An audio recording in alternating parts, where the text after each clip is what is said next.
The sun spilled golden light over the red earth of Ihoma village, a serene community nestled between thick banana groves and endless stretches of cassava fields. The morning air still carried the scent of dew as roosters crowed and smoke rose, gently from earthen stoves. Women with headscarves and bare feet swept their compounds with short brooms made from palm fronds. Among them was Mama Nena, a widow known for her strength, her soft-spoken nature, and above all her fierce love for her only daughter, Amara. Amara, barely 14, was the kind of girl who caught the attention of the village not with loudness or mischief, but with her quiet beauty, brilliance, and humility. She was tall for her age, with large expressive eyes, deep mahogany skin, and a dimple that appeared every time she smiled. Her mother often said she had the face of her late father, a schoolteacher who had died during a cholera outbreak 6 years earlier. Chukwu nonyegi, Mama Nena would whisper each time Amara returned from school, placing her hand gently on her head. God be with you, my child.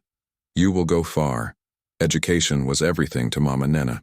She had sold her only goat to buy Amara a second-hand bicycle so she wouldn't have to walk the 5 kilometers to St. Kizito Girls Secondary School. Amara, in turn, gave her all. She dreamed of becoming a nurse and helping women deliver babies safely, something her mother often spoke about with regret. If there had been a nurse the day your brother was born, maybe he would have lived, Mama Nena would murmur. But dreams, however bright, are fragile things, especially in times of war. The government's conflict with rebel groups had slowly crept towards the outskirts of Ihoma. Gunshots, once distant, now echoed from nearby hills. Market days were no longer safe. Schools were closed intermittently. Men disappeared overnight. It was in the thick of this chaos that Ezekiel entered Amara's life. He was only 18, but already bore the scars of battle, both visible and hidden. Ezekiel had joined the local defense group after his father was killed by the militia. He was tall, dark, and carried himself with the alertness of someone who had seen too much too soon. His eyes, though young, were tired, as if they were trying to forget every scream, every burnt home, every child's lifeless body. Amara first saw him at the village borehole. She had gone to fetch water early to beat the line, but he was already there, sitting on a low tree stump, his rifle beside him. Their eyes met, and for a moment, time stilled. "You shouldn't be out alone this early," he said, standing up. "I have schoolwork to do." "I fetch water early so I can read before class," she replied, balancing her yellow jerry can with practiced grace. Ezekiel smiled faintly, a rare thing for him. "Smart girl, I like that."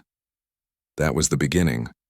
What started as short conversations turned into longer ones. He began walking her partway home, then all the way, then waiting for her by the borehole every morning. There was something about Ezekiel that made Amara feel safe, as though he could keep the chaos of the world at bay. And for Ezekiel, Amara was the only part of life that still felt pure. He called her Ugochinyere, God's precious eagle. By the end of 3 months, their friendship had become something more, something deeper, something dangerous. Mama Nena noticed. Mothers always notice. One evening, as Amara prepared their simple meal of yam porridge, her mother sat on the wooden bench outside their hut, her eyes fixed on her daughter. "You've changed," she said softly. Amara blinked. "How?" "There's a different air around you, and you smile more. Not the way you used to." "Whose son is stealing my daughter's heart?" Amara paused, her face flushing red. "Mama, it's nothing." But it was something, and that something would change their lives forever. The nights in Ihoma had become unpredictable, thick with fear, echoing distant gunshots and rumors whispered in hushed voices. Yet for Amara and Ezekiel, those same nights bloomed like forbidden flowers under the cover of darkness. Their bond, innocent at first, deepened as the conflict around them grew. It began with simple things. Ezekiel would leave small gifts near the borehole, a polished shell, a beaded bracelet, sometimes a packet of groundnuts wrapped in newspaper. In return, Amara would bring him warm food, sneaking it from her mother's pot when she wasn't looking. Ezekiel had set up camp with a small group of village boys who had joined the local defense. They lived in a makeshift structure at the edge of the village just before the forest began. Mama Nena didn't trust the soldiers, not because they were wicked, but because they were young, angry, and armed. "Amara," she said one morning while braiding her daughter's hair, "do not let a man who holds a gun hold your heart." Amara looked away, her heart pounding with guilt. "Mama, he is not like the others, he's kind." Mama Nena stopped braiding. "You are a child. You do not know the difference between kindness and danger. Even a snake lies still before it strikes. But love, like war, doesn't always follow logic. It breaks in silently, conquering with little resistance." One night during a power outage, Amara crept out after her mother had gone to bed. The air was cool and smelled of dry leaves and wood smoke. She carried a small bundle, roasted maize wrapped in banana leaves, and walked toward the edge of the village where Ezekiel waited. He smiled when he saw her. "You shouldn't be out this late," he said, brushing her hair from her face. "And you shouldn't be a soldier at 18, she teased, handing him the food. They sat on a flat rock and ate in silence, watching fireflies blink between trees. Then Ezekiel reached into his pocket and pulled out a small wooden pendant shaped like a bird. "I carved this for you," he said. "It's a dove. So you always remember peace, even when the world forgets it." That night, beneath the stars, with fear, loneliness, and longing swirling around them, Amara gave him more than gratitude. She gave him her trust, her youth, and unknowingly, her future. Days passed, then weeks. And slowly, Amara began to change. She could no longer eat without feeling sick. Her back ached, her breasts grew tender. And the worst part? Her monthly blood, which had been regular like the rainy season, suddenly stopped. Panic clawed at her throat. At first she told no one, not even Ezekiel. She hid behind excuses, claimed it was malaria or school stress. But Mama Nena was no fool. "You think I don't know what a girl looks like when her body begins to carry life?" her mother asked one morning, her voice low but stern. Amara froze. Her hands trembled as she tried to fold the laundry. "Mama, Who is he?" Mama Nena asked, her eyes fierce. "Tell me now, before I go mad." Tears spilled from Amara's eyes. "It's Ezekiel." The silence that followed was long and heavy, like thunder gathering in the sky before a storm. Then, without a word, Mama Nena sat down slowly on the ground, her eyes fixed on nothing, her lips trembling. "My only daughter," she whispered. "My only child. Pregnant. At 14. Amara knelt beside her. "Mama, I didn't plan it. I didn't mean to." But Mama Nena raised a hand. "Do you think meaning makes it easier? Do you know what it means to bring a child into this world when you are still one yourself?"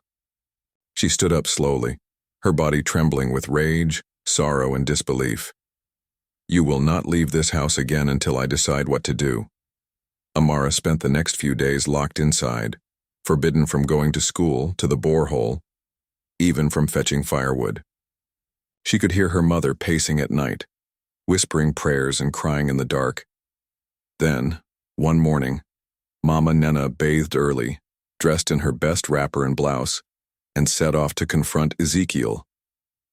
The sun had barely risen when Mama Nena began her long walk toward the militia camp at the forest's edge. Her feet, once soft from years of domestic labor, were hardened by life. But even the most calloused soul quivered when anger and heartbreak lit their path. She carried no stick, no weapon, only the weight of a future broken too soon, her daughter's future. Word spread quickly among the villagers.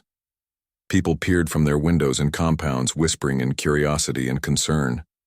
A few tried to stop her, but one look at her face, tight with fury, streaked with silent tears, told them to stay. The camp wasn't large, just a few shacks made of wood, metal sheets, and tarpaulin. A faint smell of smoke and unwashed clothes hung in the air. Young men in mismatched uniforms lounged around, some with rifles across their laps. They looked up as she approached, one hand on her hip, the other clutching a faded Bible. I am looking for Ezekiel, son of Obioma, she declared. A boy no older than 16 blinked and pointed toward a hut behind the mango tree. Mama Nena didn't wait. She burst into the room, and there he was, Ezekiel, sitting on the floor, cleaning his rifle. He looked up, startled.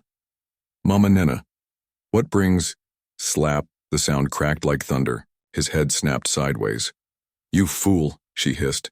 You disgrace. You are a boy in uniform pretending to be a man. You have destroyed my daughter. Ezekiel stumbled backward, shock written all over his face. What? Amara told you? She is pregnant. 14. My only child. Do you know what it means for a girl to carry life before her bones are fully grown? He stepped forward, arms outstretched. I didn't mean to. I loved her. I still do. Love? She laughed bitterly. You think love is soft whispers by the borehole and stolen touches in the dark? Love is protection. Love is responsibility. And now, you will show it. I will marry her, Ezekiel blurted. Once the war ends. Mama Nena's eyes narrowed. You are talking of marriage while hiding in a forest with boys who don't know the meaning of peace? You want to make my daughter a soldier's widow before she is even a wife? Fell to his knees. I'm sorry, Mama, please, I will take care of her. I swear it on my father's grave. She stared at him, long and hard, before whispering, Swear it on your child's life. His face paled. I swear. Back at the hut, Amara sat in silence, her hands shaking. The village had heard by now. Some women passed by their home, muttering, judgments, others shaking their heads in pity. You see what happens when girls forget their books and chase boys with guns? She used to be so promising. Yeah. But what can a widow do? Shame poured into Amara like cold water. When Mama Nena returned, her face was unreadable. He knows, she said simply. Amara looked up, tears on her cheeks. What did he say? He says he loves you, Mama replied, folding her wrapper tightly across her chest. He says he will take care of you. But do you believe him? Mama paused, then said with quiet pain, I believe that he is still a boy, and boys should not be fathers. That night, Mama Nena sat beside Amara's mat. The oil lamp flickered between them. Amara rested her head on her mother's lap, crying softly. Mama, will you still love me? The woman cupped her daughter's face and pressed a kiss to her forehead. I will love you until my last breath. Even if the world turns its back on you, I will be your shelter. But from now on, you must grow. Not for yourself, but for the life inside you. And for the first time since the news broke, Amara let out a sob so deep, it shook the thatched. First, the next weeks passed in a blur. The school expelled her quietly. Neighbors gossiped louder. But Mama Nena stood tall. She began selling roasted plantain by the roadside, saving every coin. She sent word to her cousin in a nearby town. Find me a midwife. I won't let my daughter die like I did with my son. Amara's body began to swell with life, but so did her awareness of what it meant to be a mother, even before truly being a woman. And so, the little girl who once dreamed of being a nurse now lay awake at night, listening to the beat of a tiny heart inside her. A life unplanned. Love interrupted, a sacrifice looming. The months rolled forward, slow and uncertain like thunderclouds crawling across the hills. Ihoma village was no longer the peaceful place Amara once knew. There were more funerals than festivals, more gunshots than laughter. But within Mama Nena's modest hut, something fragile, something sacred, was growing. Amara's belly had begun to swell noticeably. She no longer looked like the little girl who once chased butterflies through cassava rows. Her gait had slowed, her back ached more, and the fire in her eyes dimmed, not from regret but from fear of the unknown. The village no longer whispered behind her back. Now they spoke openly. Small girl, big belly. Her mother spoiled her. Ezekiel. That boy, what future does he have? Soldiers die young. But Amara had grown used to their words. It was the silence of her old friends that stung more, the classmates who stopped visiting, the teachers who looked through her like glass. Only one person remained unchanged: Mama Nena. Each day she massaged Amara's legs with palm kernel oil, boiled bitter herbs for her swollen feet, and prayed late into the night with a hand resting on her daughter's stomach. She refused to let bitterness harden her. "Your child will not enter this world in shame," she told Amara firmly. "You may have lost your girlhood too soon, but I will not let you lose your life."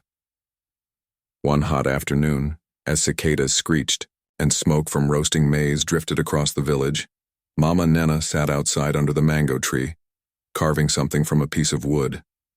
Amara waddled out slowly, her belly leading the way. "Mama, what are you doing?" "I'm making a cradle," she said, not looking up. "A cradle?" Amara's voice trembled slightly. "Yes. A child deserves a place to sleep, whether the world accepts them or not." Amara lowered herself beside her mother, tears already welling in her eyes. "Mama, I'm scared. What if I die giving birth?" "Mama." Nena stopped carving. "Then I will die with you." Amara looked up, horrified. "But who will raise the baby?" Her mother smiled sadly. "That is why I must make sure you don't die. I will stand beside you. I will call upon your ancestors. Your grandmother gave birth to 9 children in this very hut. You will live." Amara leaned into her mother's shoulder and whispered, "Can I give the baby a name now, even before they are born?" Mama Nena nodded. "Yes. A name is a prayer." She touched her stomach gently. "If it's a boy, I want to call him Chimereze. God has done it for me. If it's a girl, Oluwebube, miracle." Mama smiled through her tears. "They are beautiful names." A few days later, Ezekiel came. He had been gone for weeks, sent to patrol a distant village where rebels had raided a clinic. When Amara saw him standing at the edge of the path, rifle slung across his shoulder, her heart leapt. But it was no longer the leap of girlish excitement. It was fear, longing, uncertainty. "You've changed," he said softly, eyes fixed on her rounded belly. "You expected me to stay the same?" she replied, not unkindly. He stepped forward. "I've brought some things. A wrapper, soap, dried fish." She nodded. "Thank you." He hesitated. "I want to take you away from here, Amara. After the baby comes, we'll go somewhere safe. Maybe to Enugu. Start fresh." Amara lowered her gaze. "Do you know what it costs to raise a child? It's more than fish and soap. It's midnight cries, school fees, hunger. It's sacrifice." "I'm ready," he said.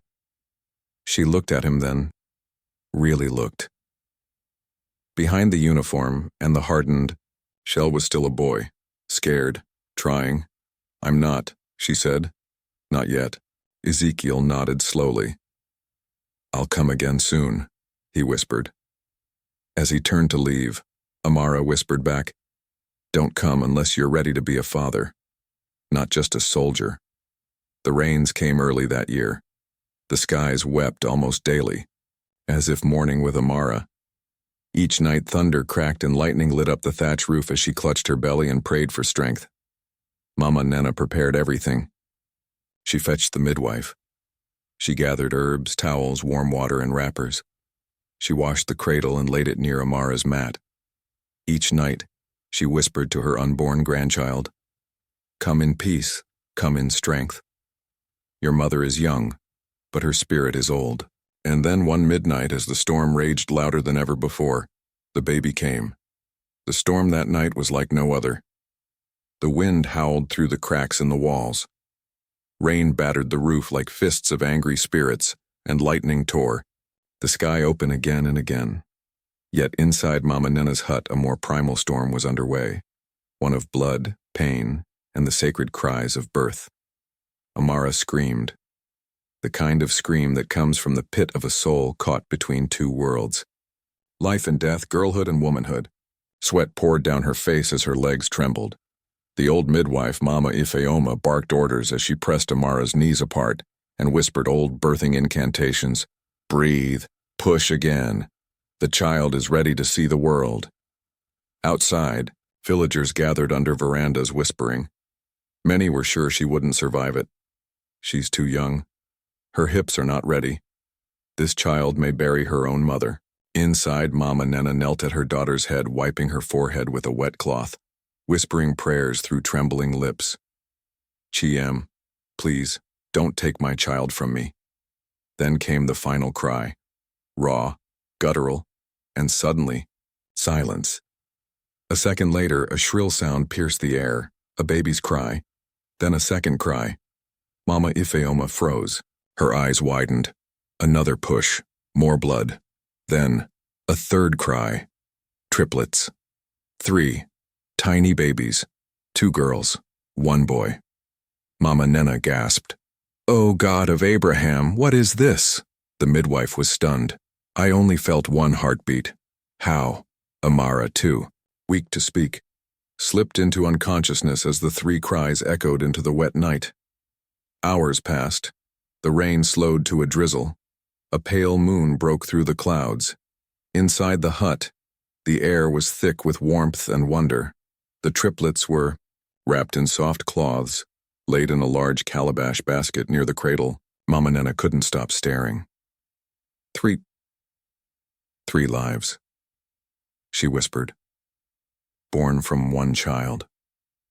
When Amara opened her eyes, the first thing she saw was her mother holding a baby girl with tightly shut eyes, wrinkled skin, and a cry that trembled like the wind. "They're beautiful," Amara whispered, barely able to speak. "You are the beautiful one," Mama Nena said, tears flowing. "You have done what many grown women could not." Amara turned her head slowly and saw the other 2. She gasped. "Mama, there are 3. "Yes, my daughter. 3. A sound between laughter and sob broke from Amara's lips. "I only prayed for 1. Mama Nena kissed her forehead. "But God gave you 3. Perhaps because he knew your love would multiply." Word spread across the village the next day. Amara gave birth to triplets. What had once been shame now turned to awe. Even her enemies fell silent. Some brought gifts, clothes, palm oil, yams. Others came just to see, to witness the girl who bore 3 children at once. But while mouths whispered wonder, hearts still doubted. She won't survive raising them. Where is the father? 3 mouths? In this economy? Amara named them just as she had promised. Chimereze, the boy with eyes like Ezekiel's. Oluebube, the first girl whose cry broke the silence. Chisum, the smallest one born last, whose breath was soft but steady. God is with me, but joy was not. Without shadows, food became scarce. The babies cried day and night, and Amara, barely healed, struggled to breastfeed 3 hungry mouths. Her body trembled from exhaustion, her eyes heavy from endless nights. Mama Nena tried to help, pounding yam, fetching water, holding the babies, but even her strength was not eternal. One morning, as the triplets wailed from hunger, Amara collapsed, her vision blurred. Her ears rang. Mama Nena caught her before she hit the floor. "I can't do this," Amara sobbed. "Mama, I'm just a child." Her mother held her tightly. "No, you are more than that now. You are a mother, and mothers do not get the luxury of giving up." Days later, Ezekiel returned. He arrived quietly, slipping in through the back compound with trembling hands and eyes swollen with fear. I heard it was triplets," he whispered, as if saying it too loud might break something. Mama Nena nodded. 3. And your child is barely alive." He stepped in and saw them, tiny breathing proof of his absence. He picked up Chimerez, who gurgled and gripped his finger. Tears ran freely down Ezekiel's face. "What have I done?" he murmured. "You did this," Mama Nena said, not cruelly but with truth. "Now do something more. Be present. Be their father." That night, Ezekiel took off his gun, placed it beside the door, and stayed. He helped change the babies, He fetched firewood. He even sang lullabies he barely remembered from his own childhood. It was the beginning of something different. Not perfect, not romantic, but real. A reckoning. A redemption. But the world was not yet done testing them.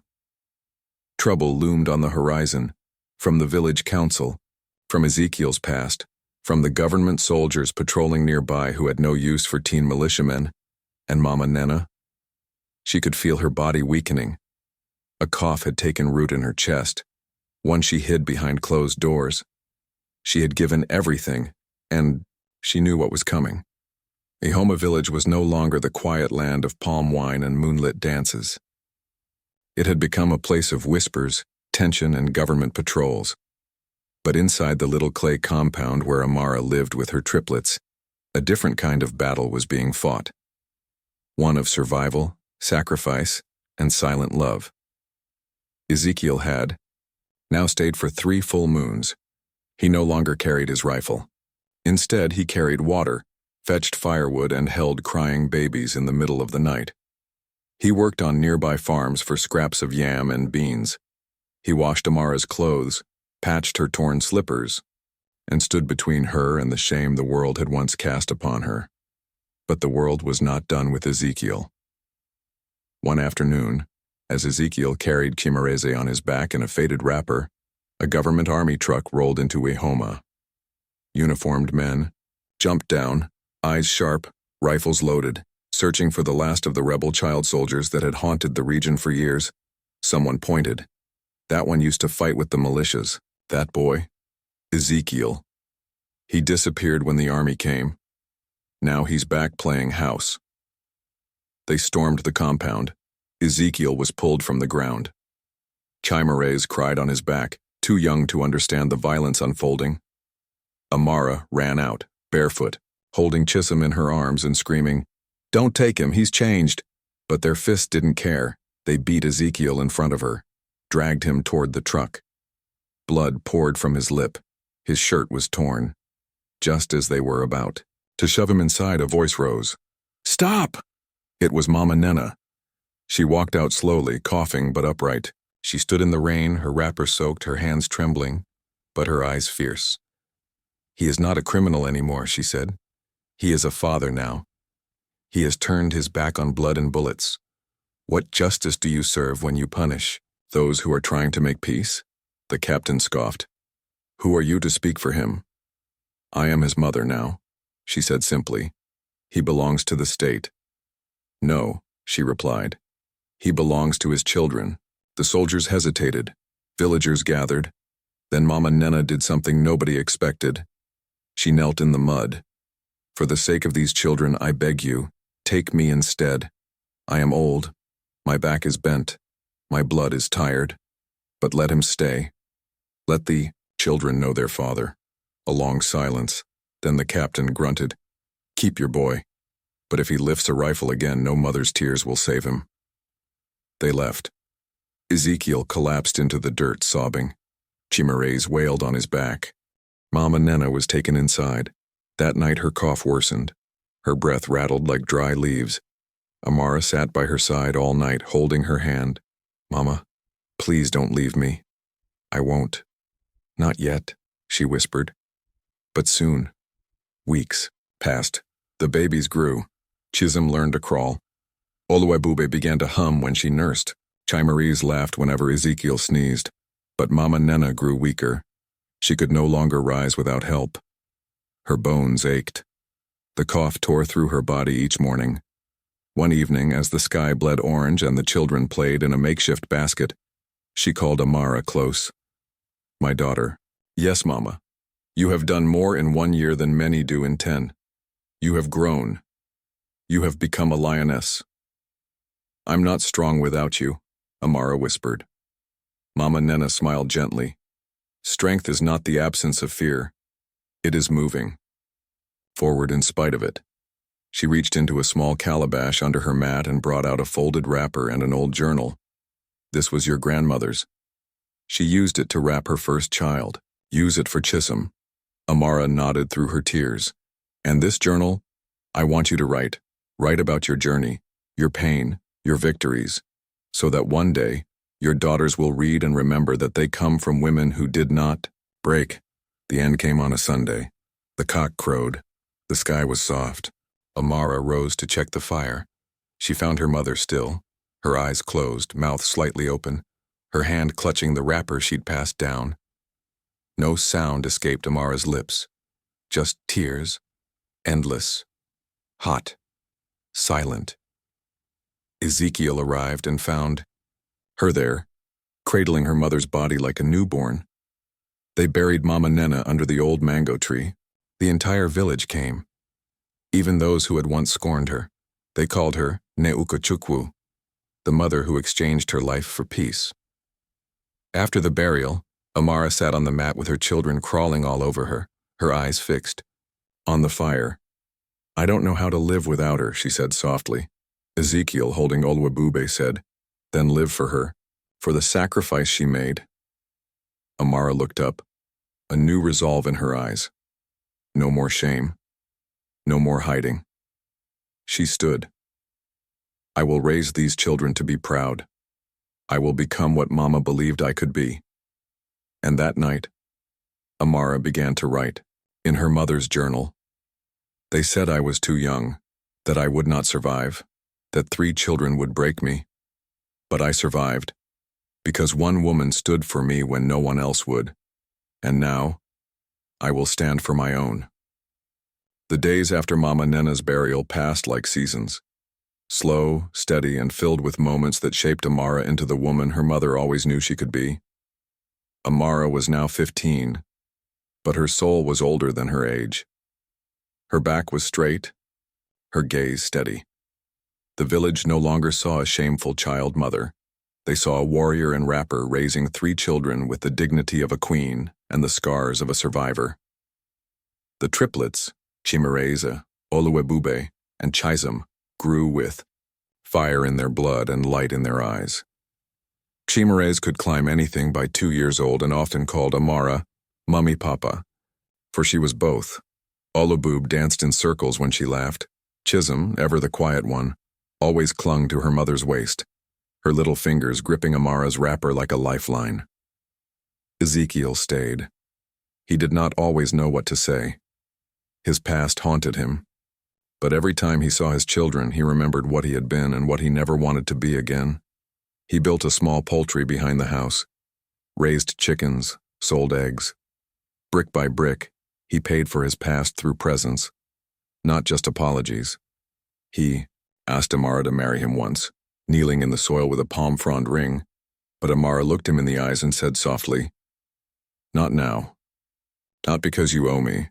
When I choose to marry, it will not be because of pregnancy or guilt. It will be because I am free." He respected that. And so they built something stronger than a marriage certificate. They built trust, Amara began, teaching other girls. She gathered them under the mango tree, the same tree where her mother rested, and told them the truth. They will try to break you. They will say motherhood is a punishment, that your voice has no place. But here, "Me now. No matter what you carry in your womb, in your chest, in your mind, you are enough." she taught reading, writing, sewing, even how to make soap from palm oil and ash. The center was called Mama Nena's Garden, and it bloomed. Girls who had been silent began to speak. Those who had been abused found healing. Even some boys came, listening to Amara with quiet respect. A woman from the nearby town, Madame Ajoke, visited the center one day. She was part of a women's foundation. She watched Amara teach under the tree, triplets running around, her voice filled with fire. After class, she walked up to her. "You have something rare," she said. "I just have pain," Amara replied. "Madam," Ajoke smiled. "Yes, but you've turned it into purpose. We want to sponsor your education and help expand this center." Amara froze. Her heart raced. "Mama wanted me to go back to school," she whispered. "Then let's make her dream your destiny." Amara walked into her first class in years wearing a second-hand uniform and sandals with worn soles. Some girls laughed at her, until she opened her mouth and answered questions with the precision of someone who had lived life instead of memorizing textbooks. She studied under lantern light, while the triplets slept, while Ezekiel fried akara to sell in the morning. She sat for WAEC at 17. She passed with distinction. Ihoma had changed. The center had grown into a proper building, with chairs, chalkboards, and even solar panels.